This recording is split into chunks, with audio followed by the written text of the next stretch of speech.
Oh, hello. I'm Joy. So. No. No, you're not. Well, at least not yet.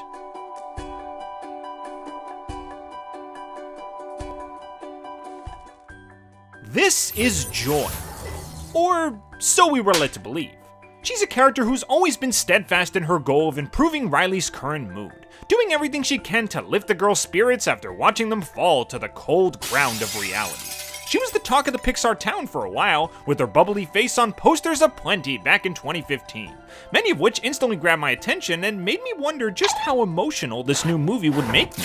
And after finally giving in and watching Inside Out for myself, I knew that Joy would earn a permanent place in my own headquarters, forever acting as a source for case studies into how amazing Pixar protagonists can be. But the more that I rewatched and reassessed this movie, the harder it was to ignore this lingering thought in the back of my head. A thought that this incredible character, this being emblematic of her namesake, was not fully as advertised. She was unbelievably entertaining to watch, but the idea that she was meant to symbolize Riley's joy just didn't sit right with me for the longest time. It felt like a core piece of her identity was out of place at best and completely missing at worst, and for a while it seemed like she was going to remain that way forever. Until I experienced Inside Out 2, and along with it, my answered prayers. This movie gave us one of the greatest scenes that Pixar has ever put to animation. A scene that managed to fix the only real problem I ever had with the first film and truly made Joy what she was always intended to be.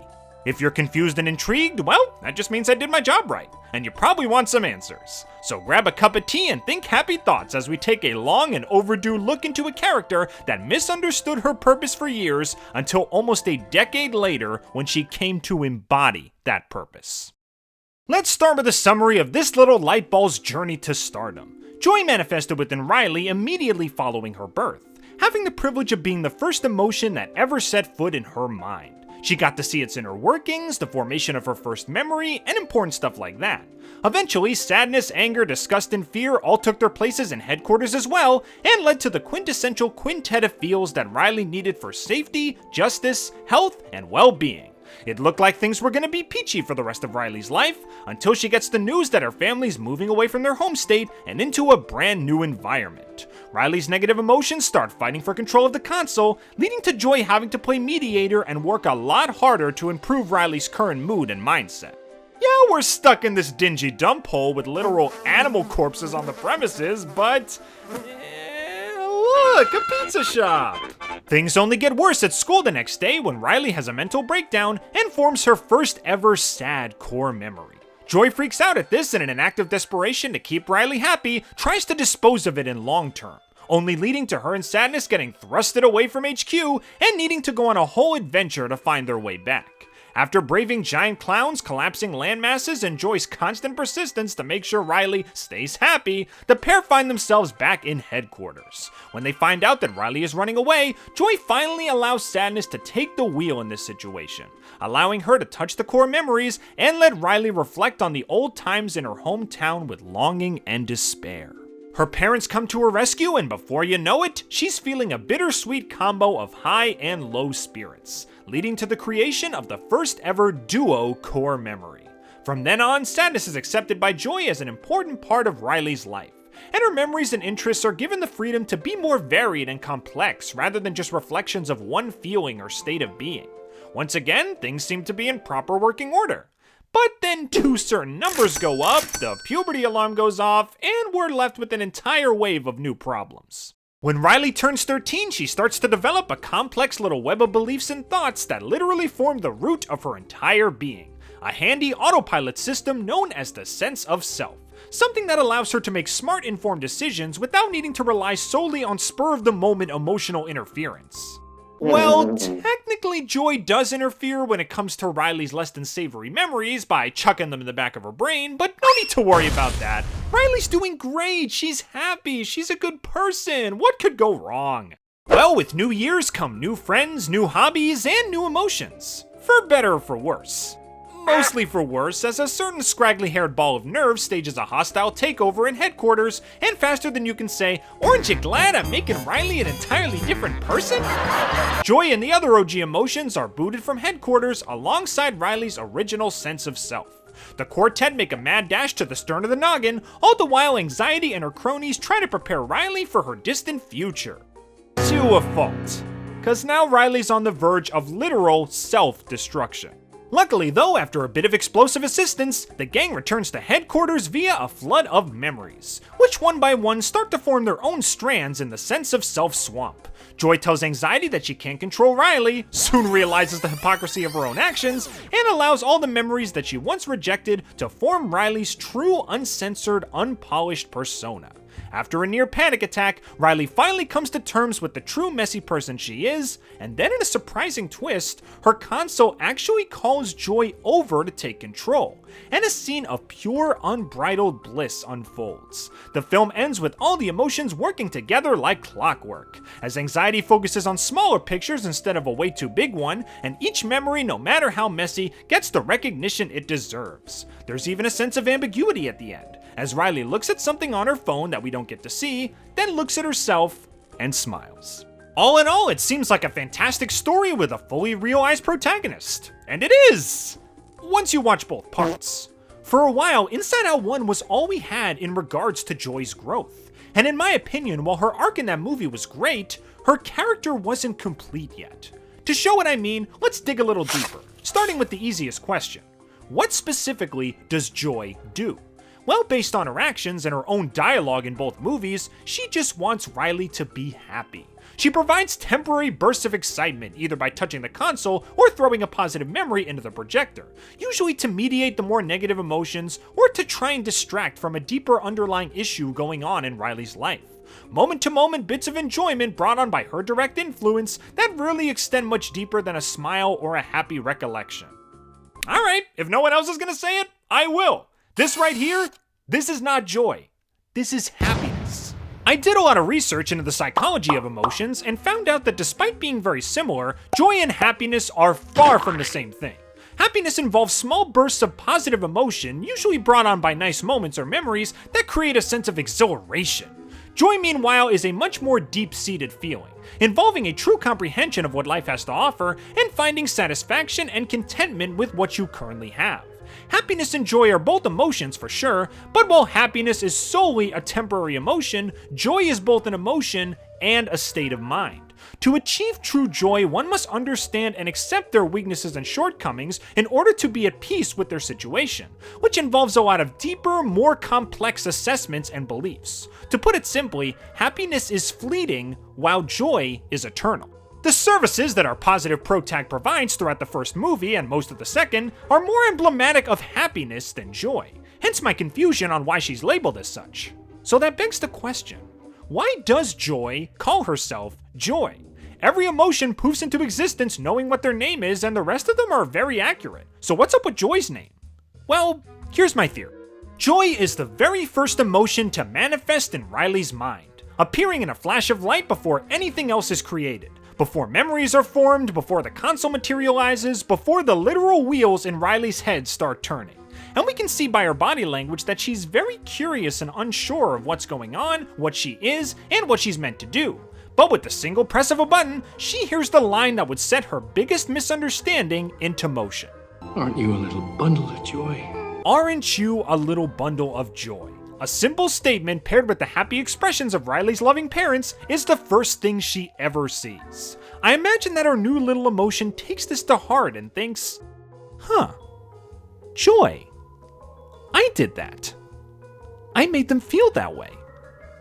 Does that make me joy? And from then on, that single moment, alongside her desire to create more like it, would color her entire identity for years to come. You might think this sounds insane, but really think about it. We know from Inside Out lore that as a person grows, they develop quote-unquote more complex emotions, meaning as other emotions come about with time, they tend to be more developed with a more concrete purpose, identity, and specificity on what they're meant for.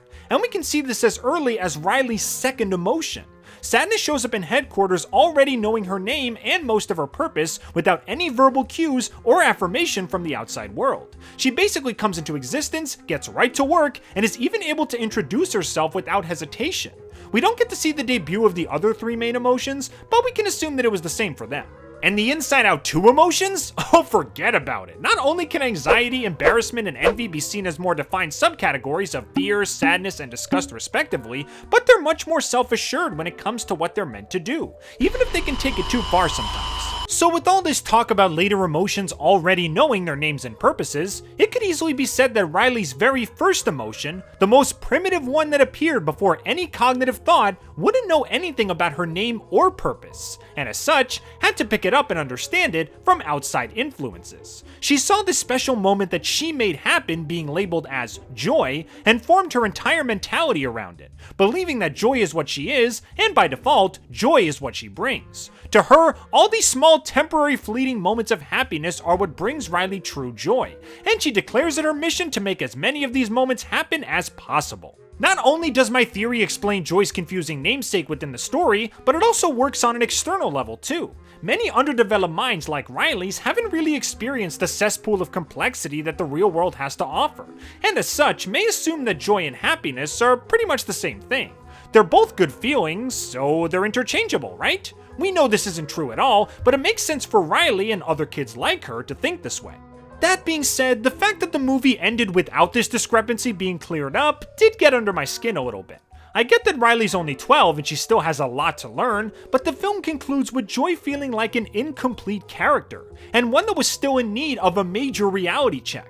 Would she, and by extension Riley, ever understand the difference between these two positive feelings? Or would this just be a self-contained story with this problem just left to hang forever?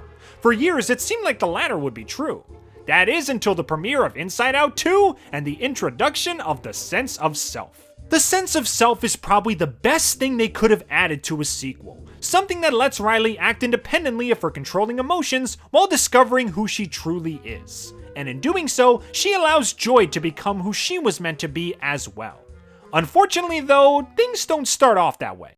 I mentioned during the recap that in this movie, Joy has a habit of discarding any memories that she believes are detrimental to Riley's well-being, which seems nice at first, until you really analyze her bundle of beliefs. For something that's supposed to be a reflection of who Riley truly is, her first sense of self is extremely one-note and overly positive, with her single core belief being, I'm a good person. While that is a nice sentiment, it's far from the whole picture, and appears to hold more gravitas than it actually does. It's a lot like Joy in that way, which makes sense, and she basically orchestrated the whole thing. When anxiety takes the wheel, it results in the opposite. A negative one-note reflection of Riley with the single belief of, I'm not good enough. This seems more problematic on the surface, but both of these beliefs are equally as flawed. Centering Riley's mindset entirely on either positive ignorance or self-defeating hatred are both detrimental to her growth and will get her nowhere in life, as the movie shows. But luckily, things do get fixed for good in the final act. After a subtle realization that Joy has never had the full picture, Riley's main five cause a huge explosion in the subconscious. All her memories literally come flooding back to her and disperse throughout her bayou of beliefs, causing a brand new sense of self to sprout from all these recollections. And once Joy realizes this, she makes the conscious decision to discard the original one-note self she crafted long ago and allow a more diverse one to take its place. This version of the self reflects Riley infinitely better. She's selfish, but she's kind. She's brave, but she's also afraid. She's not good enough, and that's okay sometimes. At long last, she's finally accepting herself in full, her triumphs and victories as well as her flaws and shortcomings, and it leads to a much better understanding of her life, her place in the world, and even humanity as a whole. She knows things will be difficult moving forward, but at this point, she is truly content and satisfied. Which leads to the absolute best scene in the movie, and maybe all of Pixar. We see these sparkling yellow lights floating in the air like fireflies, leading from the console directly to Joy. Sadness immediately recognizes this as Riley herself beckoning Joy to come and take the wheel. She slowly approaches the controls with all the emotions looking on, happy expressions painted on their faces. With a single tap, the console becomes alight with yellow coloring, almost seeming to smile itself. And for the next few minutes, we witness both characters slowly gliding and floating from action to action, both in a state of utter bliss and loving every minute of it. And it's here where our main character finally earns her namesake. No longer occupying Riley with small bits of enjoyment that come and go, and instead being invited to the helm after a true realization from Riley that she is content and satisfied. This is what a fully realized internal feeling of pleasure is. This is true joy. The screen fades to white, much like it did at the start of Joy's existence, signifying the proper end to her journey and the conclusion she rightfully deserved. As hot of a take as this may be, if the films decided to just stop right here, I'd be perfectly fine with that. I feel like all the important characters are basically at ideal points in their development at the end of movie 2. Riley has a fully defined sense of self that will steadily grow. Sadness is able to provide for Riley without being persecuted or walled off. Anxiety understands that while she is useful, there are times when she needs to dial it back a bit. And Joy can finally look herself in the mirror every day while saying, "I bring my girl true joy." And I'd have no reason to debate her. Pixar is going to be chugging the sequel train along until it eventually crashes into a cashless chasm, so we'll definitely have no shortage of follow-ups from them in general. Heck, even this series is going to be getting a spin-off show in the form of Dream Productions, so we'll have to see how that turns out. But in the end, whether a true Inside Out 3 gets added to that lineup or not, whether we head into more adventures with Riley or leave her alone for good, I can finally say that when it comes to this franchise's cast, much like our MC's girl, I am completely and utterly satisfied. And those are my thoughts on Joy, a character I used to love and now absolutely adore. There really is a lot to peel back and examine when you peek inside the outs, but as always, let's hear what you guys think. Did you feel the same way about Joy as I once did? Are there any other Pixar movies where you think a sequel is borderline necessary? Leave your thoughts in the comments below. Thanks for tuning in, everybody, and I hope to see you all real soon.